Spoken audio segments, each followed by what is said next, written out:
Bismillahirrahmanirrahim. Assalamualaikum warahmatullahi wabarakatuh. Waalaikumsalam. Nyun sewu Gus, sesuai keterangan-keterangan ingkang panjenengan dawuhaken, jane sire ndak ngono, ning ternyata ngaten niku nyun ngapunten.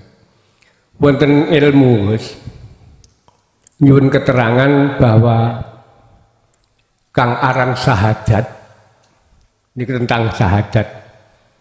Wonten ilmu kitab ada makna niku jumlah syahadat niku wonten gangsal. Kula dereng saged memahami. Di antarane asyhadu an la ilaha illallah wa asyhadu anna muhammadar rasulullah. Sateruse syahadat nafsi wahid, syahadat wong-wong, syahadat tanpa lafat, terus muntakabirah, munasirah. Niku keterangan syahadat niku berkait kalih zikir la ilaha illallah, la ilaha illallah anta atas ana. Niku pripun keterangan hal syahadat. Yun ngapunten bilih wonten kelepatan yun ngapunten. Assalamualaikum warahmatullahi wabarakatuh. Waalaikumsalam warahmatullahi wabarakatuh. Kita memang sejak kecil itu ada pembimbingan tauhid ya. Pembimbingan syahadat. Apa sih niki sampeyan depno mriko cek mboten bengung. Ya. Apa sih makna daripada syahadat? Syahada yusyahidu artinya adalah melihat. Ya. Melihat. Di dalam diri kita ada dua sifat. Satu sifat basariyah, dua sifat basirah. Dua-duanya punya mata.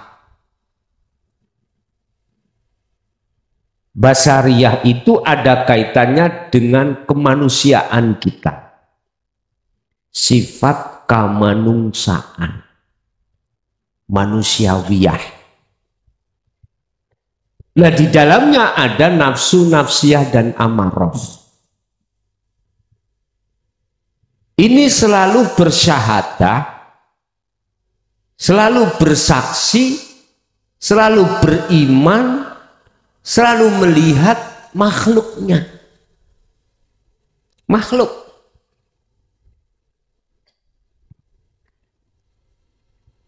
Apapun yang terjadi, dia akan melihat makhluknya, tidak bisa melihat Allahnya. Karena memang tempatnya beda-beda. Allah kasih ainul basyariyah terhadap jasmani kita untuk melihat makhluk memang. Makhluk. Bersaksi terhadap makhluk.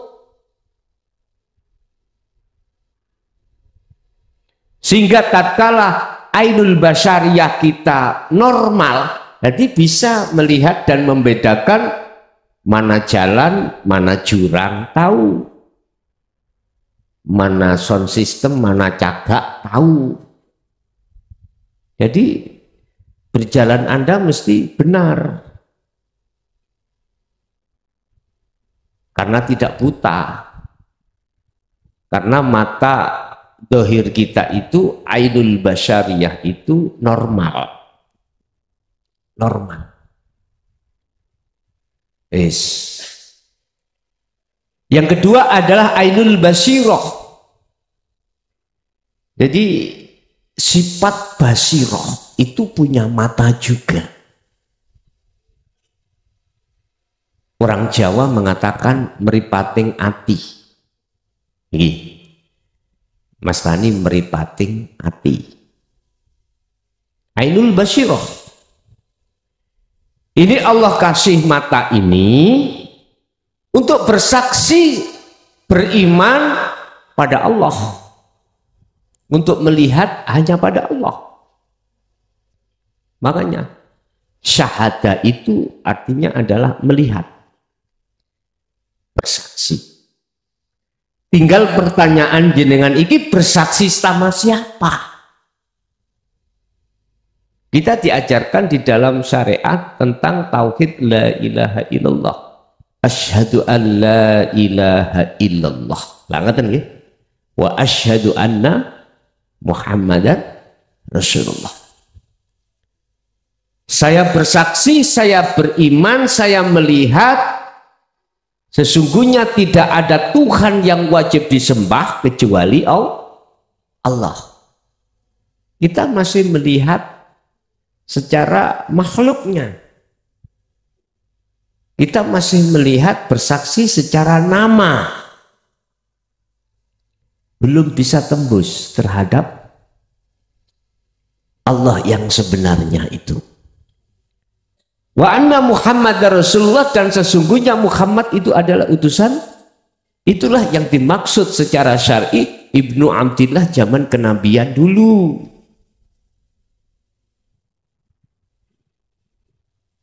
Para sahabat bersaksinya langsung terhadap beliaunya. Mata tohir, ainul basyariyah, sahadat Muhammad. Dan jenengan sekarang, sebab dikatakan bersaksi yang benar adalah yang menyaksikan harus tahu siapa yang disaksikan.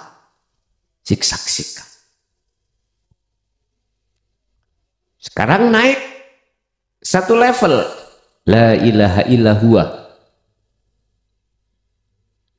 Kalau boleh saya artikan asyhadu an la ilaha illallah. Kan nggak pernah itu digagas. Cuman la ilaha illallah. Lah asyadunya nggak dipakai lagi itu dah. Huwa itu masih mengandung arti dia. Dia masih belum ketemu. Sungguh aku mencintai dia. Dia siapa? Desi Ratna. Tapi aku gak tahu ketemu. Terus ya apa meniku? Cinta sing bener ora? Inilah para pelaku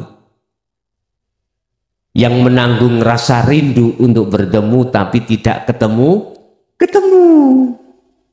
Rindu, itu saking rindune, Pak. Tiap saat dan waktu hatiku menyebut Allah, Allah. Jikalau aku mandi, tetap mengucap Allah, Allah, Allah dalam hati. Dia mau makan, ingat apapun ingat. Belum ketemu saya pada Mbak Desi karena Mbak Desi masih tugas.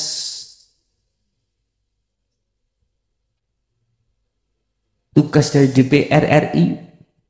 Jadi nggak sempat nemui aku. Terus Pak, hatiku menanggung rasa rindu kasmaran yang luar biasa. Sampak-sampak teman-teman Toriko itu ada yang ngalami gini, Pak. Ya. Melihat alam semuanya itu berzikir, menyebut nama Allah, sehingga mau minum nggak jadi minum karena wedang jahenya ngucap Allah, nggak jadi. Mau makan nasinya menyebut Allah, Allah, aduh nggak jadi kenyang lagi lah. Sampai jasad ini kurus banget.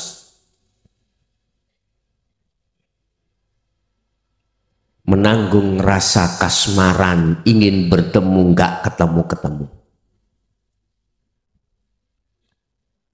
Muhammadnya pun masih tersimpan. Persaksian Muhammad Rasulullah belum terurai.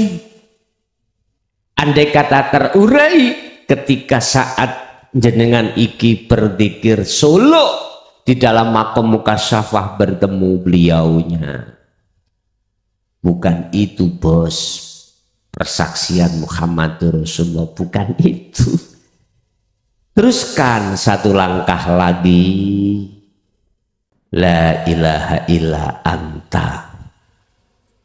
Anta berarti di depan, Bun. Di depan, tapi masih punya jarak dekat. Artinya bukan Allah yang dimaksud nama, bukan hidup yang dimaksud sifat, bukan. Kalimat hablil warid lebih dekat daripada urat nadi adalah sesuatu yang tidak bisa kau sebut. Makanya bahasanya anta.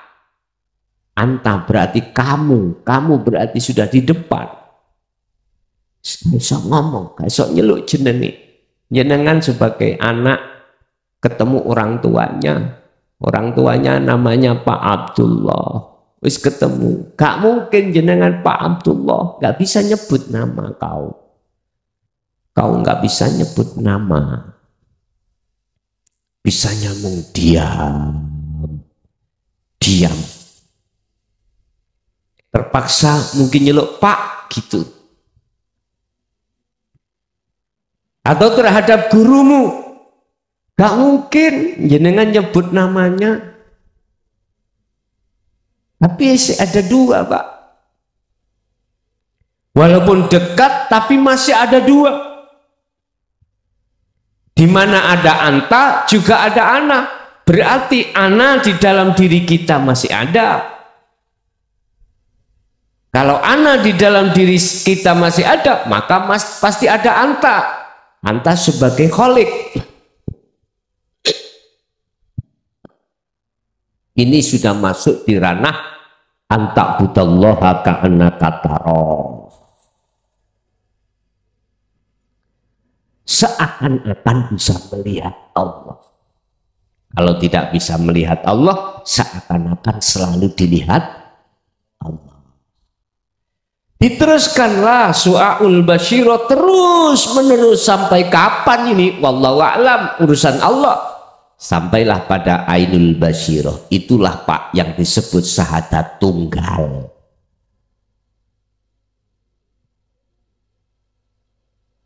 Tadi sudah syahadata ini secara hakikat Muhammad berarti sudah bertemu, sudah ana berarti aku makhluk ini adalah Muhammad hakikatnya makhluk. Lah makhluk hakikatnya patung bisanya obah sebab diobahkan. Ada yang mengobahkan. Sing ngobahke ya widek banget karena anta. Akhirnya Anda bisa sampai ke sini itu karena diperintah Rasulullah, utusan Allah, karena diutus Allah ke sini. Kalau tidak diutus Allah ke sini, ya nggak akan bisa sampai ke sini. Wes ketemu, akhirnya jadilah syahadat tunggal. Fa'udzikri antara Muhammad dengan Allah karena nama lepas. La ibsarun wa mubsarun wa basarun, yang melihat dan yang dilihat, mata untuk melihat itu sudah lenyap semuanya. Itulah yang disebut al-arifun, wong sing makrifat ya kuwi. Karena syahadate sudah tidak dua, sudah ahad, sudah tunggal. Akhirnya yang bisa melihat Allah itu Allah sendiri. Ngaten lho bos. Wis entek pisan. Syahadat tunggal yaitu sebab kita hakikatnya kan nggak ada toh Pak. Adanya sebab diadakan yang ada cuman Allah. Bagaimana mungkin hakikat kita makhluk nggak ada bisa melihat yang ada? Ya nggak bisa lah. Mestinya yang melihat yang ada, ya yang ada itu sendiri. Wong kita nggak ada disuruh bisa melihat yang ada, bagaimana sih? Justru ketika jenengan sudah meniadakan dengan keadaan Anda itulah maka berlakunya hukum keallahannya di dalam dirimu. Lah pun, itu pun sahadati antara yang melihat, yang bersaksi dan yang disaksikan satu paket. Artinya hanya Allah itu sendiri. Ya, itulah lebih mudah dengan memahami syahadat versi di dalam Al-Quran, di dalam tauhid seperti itu. Nggih, ada lagi, monggo. Assalamualaikum warahmatullahi wabarakatuh. Dari nangtet guys. Di saat malam yang sunyi dan sepi, saya sering merenung guys. Allah itu zat yang berdiri sendiri. Sebelum Allah menciptakan dirinya sendiri itu, apakah ada ayat Al-Quran yang menceritakan tentang kejadiannya? Dan apabila gitu, apakah roh sudah ada dan roh itu makhluk apa bukan? Gitu aja guys, mohon maaf apabila ada kesalahannya. Wassalamualaikum warahmatullahi wabarakatuh. Waalaikumsalam warahmatullahi wabarakatuh. Qiyamuhu binafsihi. Qiyamuhu binafsihi. Adanya dirinya itu karena dirinya sendiri. Jadi tidak ada unsur di luar dirinya yang mengadakan dirinya. Sebab dirinya itu bersifat binafsihi. Qiyamuhunya jumenenge adane berkuasanya itu binafsihi. Dan ini sebagai salah satu sifat salbiyah di dalam sifat wajibnya Allah. Kalau pertanyaannya apakah ada ayat yang menjelaskan tentang masalah sebelum Allah ada itu ada sesuatu yang mengadakan? Enggak ada. Yang ada itu cuma adanya dia karena dirinya sendiri. Kedua, roh itu Allah apa mah? Iya kan. Kok cocok iki takok. Tinggal kita itu melihat dari kacamata mana. Kalau wanafahtu diartikan kholako, maka roh iku makhluk. Kholako berarti roh iku yang menciptakan Allah. Lewat bapaknya namanya Nur Muhammad. Yang menciptakan Nur Muhammad itu Allah. Dilihat dari sisi ini ya jelas makhluk, kholako. Ya ayyuhan nas ittaqu rabbakumul ladzi khalaqakum. Wahai manusia, bertakwalah kau pada Tuhanmu yang telah menciptakanmu. Nas, saya ngomong nas berarti tidak hanya jasad loh ya, tetapi juga roh. Nas atau bashar atau makhluk. Yun sewu, berarti roh itu juga makhluk karena Allah yang menciptakan. Dari kacamata itu Tapi ketika saat Anda wanafahtu dan kutiupkan rohku, iku sampean maknani dari sisi hakikat, boten khalaqah. Seperti halnya air hujan itu dari awan, matahari menyinari bumi termasuk air laut, menguaplah menjadi awan, akhirnya jatuh air itu. Terus setelah jatuh kembali juga ke laut lagi. Pertanyaannya, apakah air hujan ini yang turun itu bisa disebut air laut?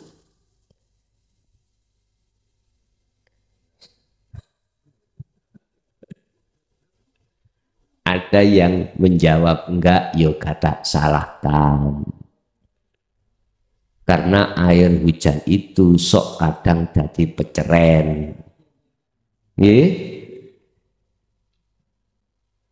Jadi air tawar. Sesungguhnya Allah itu menurunkan air hujan itu, Pak, memproses dari air laut itu yang asin akhirnya tidak menjadi asin, jadi air tawar untuk menyuburkan bumi yang gersang.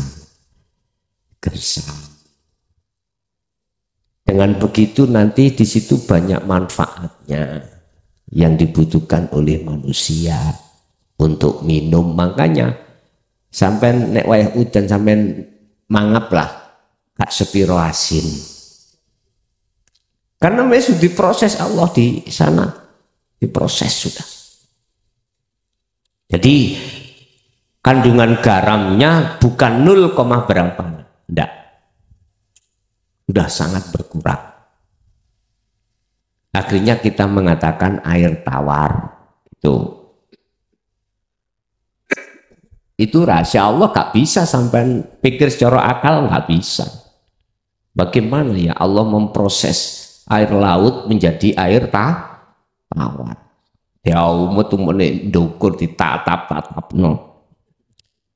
Ana sing dadi atmosfer, sing jadi oksigen, jadi hidrogen, mau macam-macam. Mungkin surat Ar-Rahman bisa dilihat di situ. Akhirnya yang kita terima itu wis tawar, wis penak tok. Gusti Allah ngelayani saya. Saya coba nggak dikasih hujan, bagaimana rasanya? La. Wong tahun ini agak geser dikit wis ngomel-ngomel. Masya Allah. Nah, apakah ruh itu makhluk apa bukan? Yang pertama sudah saya katakan makhluk, itu proses. Yang kedua, kalau ruh itu sudah dikatakan kembali kepada Allah, wa inna ilaihi raji'un, yang namanya proses ahadiyah menuju ke ahad. Ahadiyah itu apa ya? Udah dihilangkan nama ruh, dihilangkan nama-nama, sampai nama Allah itu hilang, nama ya hilang, semuanya hilang. La ibsar wa mubsyar wa basyar. Si salik yang ketika suluk disebut makhluk niki fana. Si kholik yang kita tuju namanya kholik ini hilang. Terus nama apa? Yes, ini ngarepe loh. Masih ada meja, ya otomatis di bawahnya ada kolong. Ada. Coba iki diinggirno. Ada apa? Fana no kabeh iki. Terus kita nyebut apa ini? Nyebut apa, Pak? Bisa kau nyebut? Enggak bisa.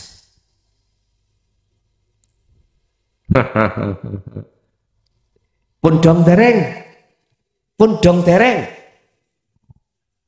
Saya ada, bukannya ada batas enggak, Pak? Enggak ada batas saya.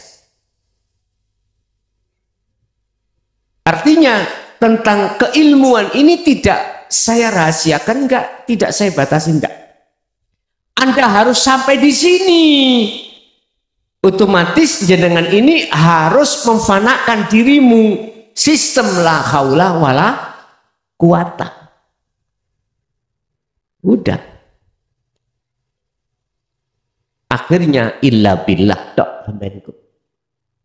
Di posisi seperti inilah Pak, akal tidak akan pernah mampu untuk masuk.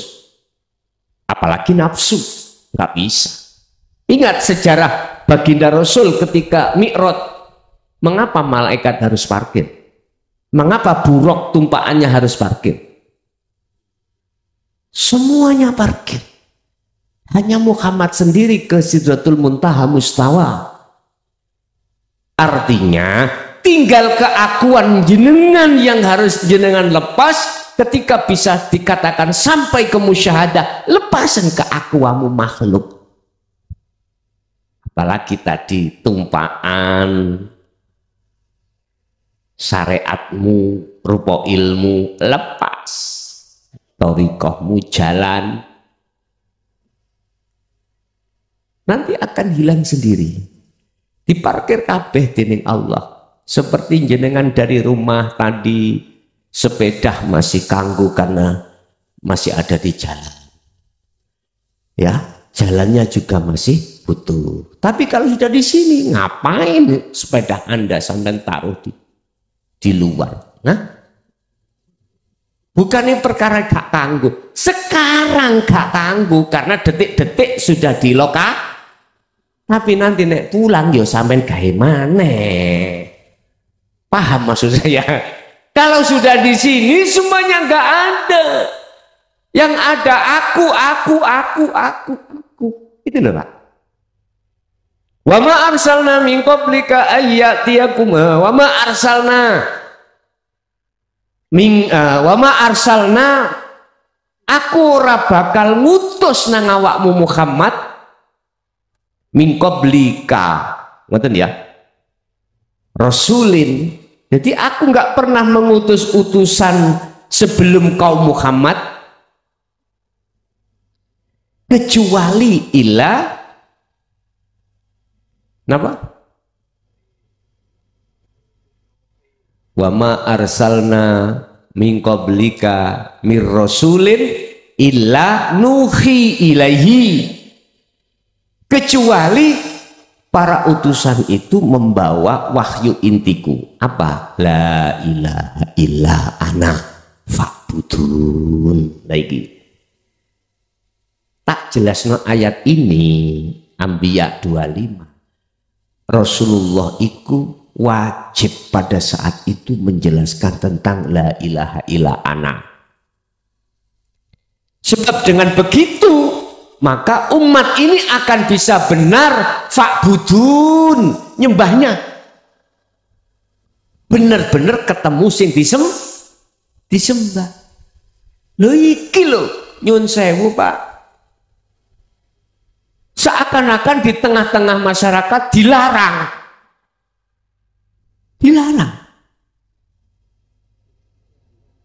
Mohon maaf ya.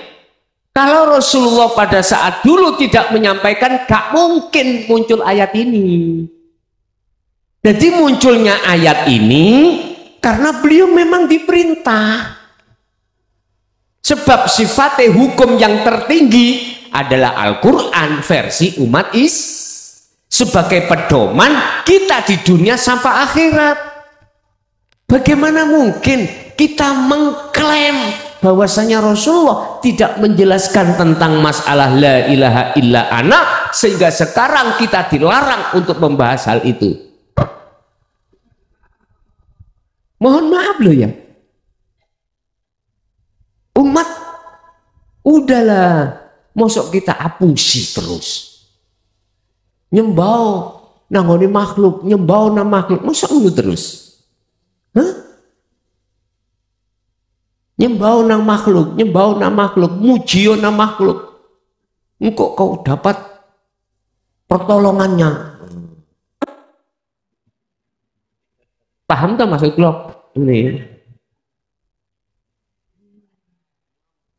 niku bahasa kula niku mboten ngenyek. Tapi saya itu mohon maaf ngeritik supaya Anda naik dari la ilaha illallah ke la ilaha illahua, sing la ilaha illahua ben ke anta ke ana, barulah lengkap sudah. Gitu loh maksud aku. Jadi bagaimana ruh dikatakan makhluk, roh itu sudah tiada. Nama roh tidak sudah tiada. Ya wis artekno dhewe.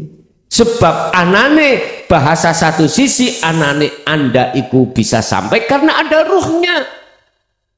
Allah memajaskan wujudnya lewat ruh, sehingga dengan adanya ruh dalam diri jenengan itulah akhirnya jasad bisa sampai ke si. Terus siapakah ruh itu? Tak jawab. Itulah wujud majasnya Allah. Gusik bingung. Bingung aku biyen anggite gak terima bingung Pak. Sama budak ndas kuwi lho. Entek rambutku putih kabeh. Kudu ngono ngene, kudu ngono ya.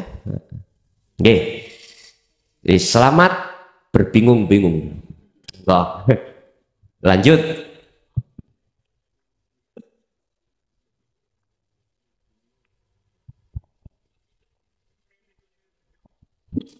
Assalamualaikum warahmatullahi wabarakatuh. Matur suwun Gus atas penjelasan yang kami amati dan kami analisa terkait dengan ilmu, amal dan istiqomah. Di sini kami punya beban. Kalau sudah ilmu otomatis akan meruntut ke amal. Padahal posisi kita di sini punya keluarga, baik itu intern keluarga kecil, besar yang disebut oleh Gus Wawan Nahdiyin. Niki jelas harus bisa paham betul. Secara pribadi, insya Allah kalau memahami dan akan menuju ke amal dan istiqomah.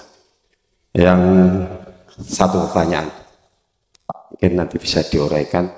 Yang tahu kami di kalangan Nahdiyin sering disebut besok itu umat Islam pecah jadi 23 golongan, yang selamat supang satu golongan namanya aswaja. Itu kalau dirunut ngaji secara fikih itu ini mungkin bisa paham loh. Dan itu nek terus-terusan mengatakan kan nggih umat bingung Gus, mboten paham. Nanti jelas korelasinya dengan sirul asror, nanti ada tiga tahapan itu. Mohon penjelasan. Assalamualaikum warahmatullahi wabarakatuh. Waalaikumsalam warahmatullahi wabarakatuh.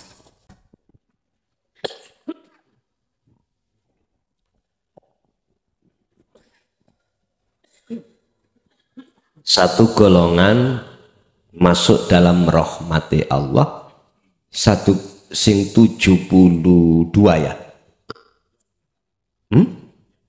Masuk dalam finnar. Terus yang satu golongan disebut ahlu sunnah wal jamaah. Siapakah yang dimaksud Rasulullah ahlu sunnah wal jamaah itu? Kalau boleh saya sinkronkan dengan surat Ali Imran ayat 31. Belum nanti dibuka, kalau sekarang bisa buka kanggo Quran ya Google, diketik Mbah Google surat Ali Imran ayat 31 bunyinya apa? Seret. Langsung muncul gitu. Itulah pengikut Rasulullah yang setia, yang mengikuti Rasulullah baik secara lahir maupun secara batin. Pertanyaan aku,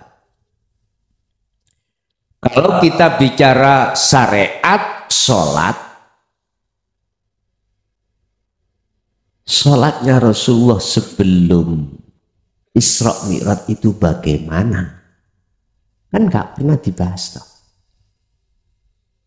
Kalau sesudah Isra Mi'raj otomatis muncul sholat duhur, asar, maghrib, isya, subuh pada umumnya. Langat nih, terdiri dari berdiri, rukuk, sujud, duduk. Bacaannya sudah, syarat rukunnya sudah jelas. Cuman pertanyaannya, bagaimanakah sholatnya Rasulullah ketika sebelum Isra dan Mi'raj? Dibuka di dalam surat Al-Baqarah 238. Itu jawabannya. Hafidhu ala sholawah wa sholatil wusta wa qumu lillahi qanitin. Ini lengkap sudah. Atau kalau kita tidak nyenggol berbicara tentang sholat secara fisik, secara jasmani setelah Isra Mi'raj, millata Ibrahim Hanifah. Beliau mengikuti sholatnya nenek moyangnya. Siapa? Nabi Ibrahim. Syariatnya di situ. Apa? Semua aktivitas beliau jadikan sebagai thariqah, jalan untuk bertemu Allah.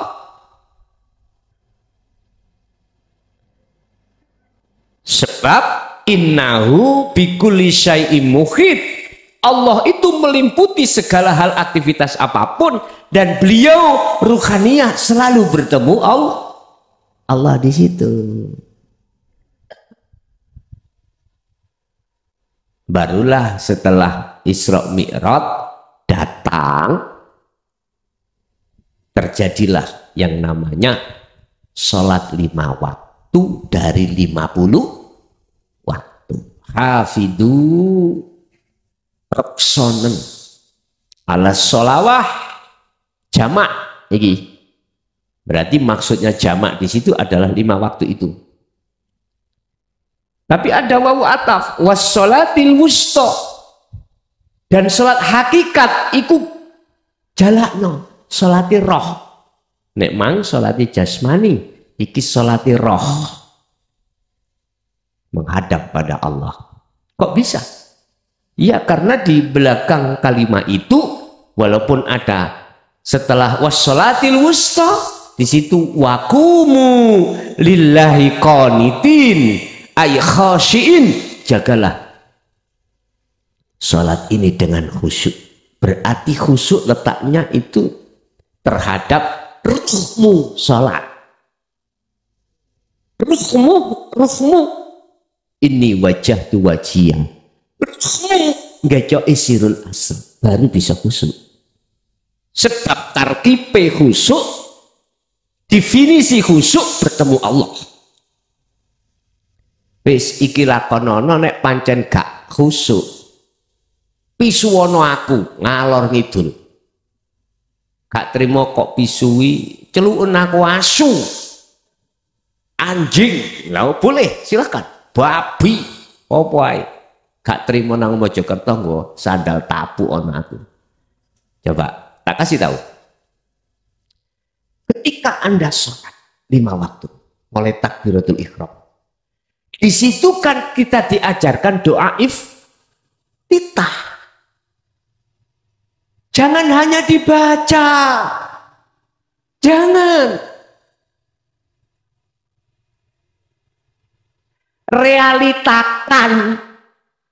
Di dalam ruhaniyah jenengan, maksud daripada ini wajah tu wajiyah, artinya sirul asriku fungsinya tepakno. Dalam hatimu praktekno. Rasakanlah kehadiran Allah di dalam dirimu maupun di luar dirimu yang menggerakkan dirimu itu. hatimu sibukkan merasakan Allahnya yang hadir di situ, yang menjadi adanya bisa bergerak di situ. Kurang mantap, oke, letakkan fungsi la haula wala quwata illa billah. Nek jenengan umpama gak khusyuk iku mau taruhane estu Pak. Jangan kau lepaskan sirul asra sebagai wasilahmu langsung nang Allah itu. Sampak salam, tapi ojo dadi imam. Ya. Ojo ngimami makmum ning musala ning masjid. Lho kok iso?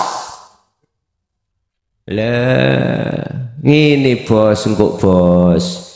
Kuwi nek kadung atimu rohaniyahmu iku pekek Allah, dicengkerem Allah, dimusyahadah bertemu Allah, lali rakaat.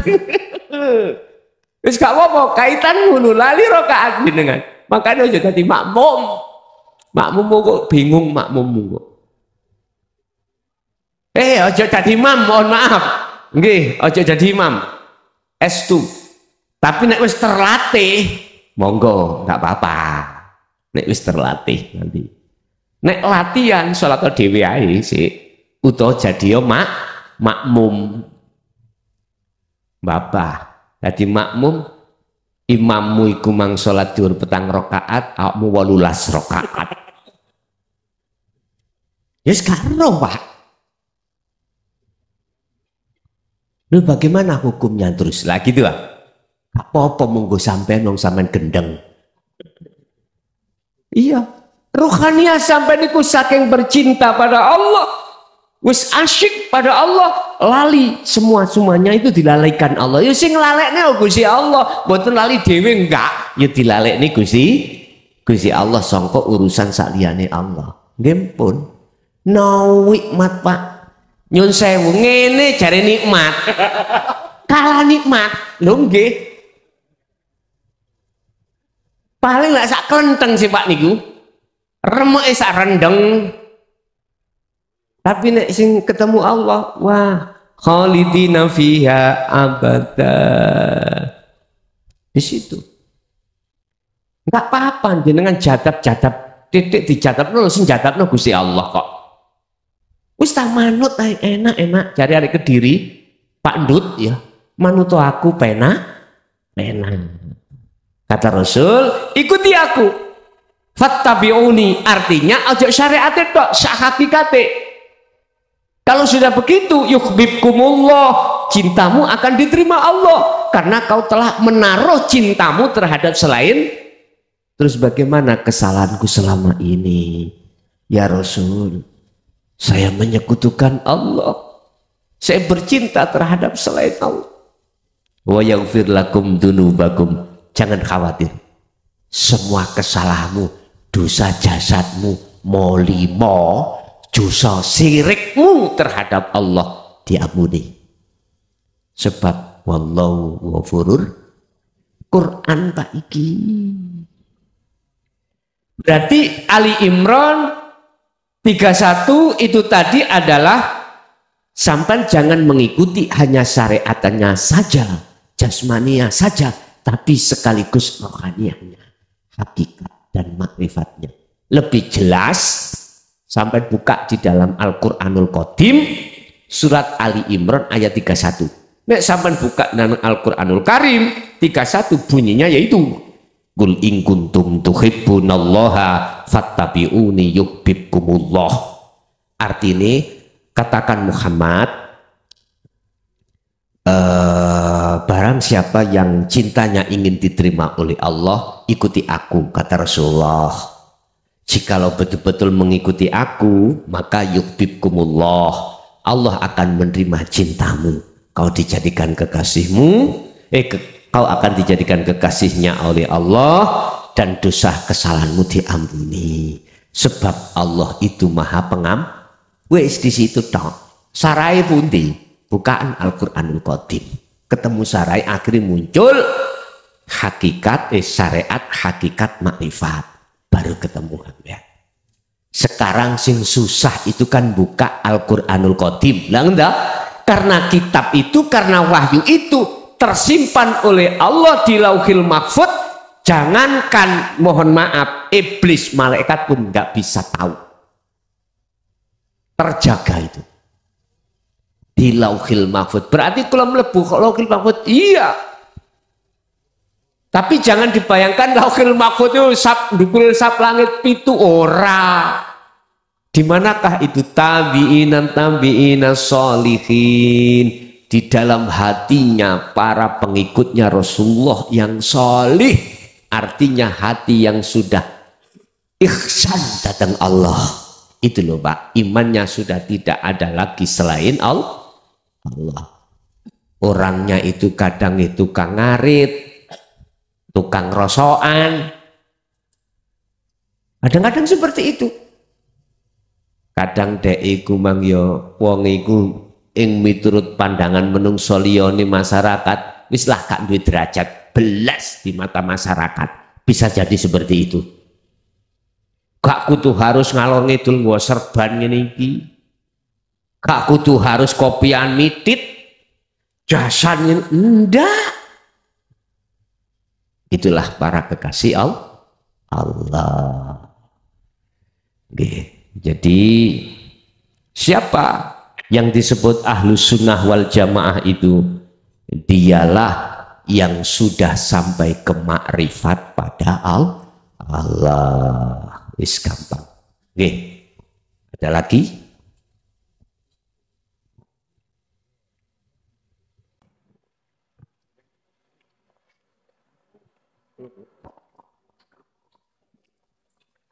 Sampun? Bapak Ibu hadirin jamaah rahimakumullah, itulah apa yang telah kita terima langsung dari Allah. Mudah-mudahan menjadi satu ilmu yang bermanfaat terhadap kita dan anak putu kita ila yaumil qiyamah. Al-Fatihah.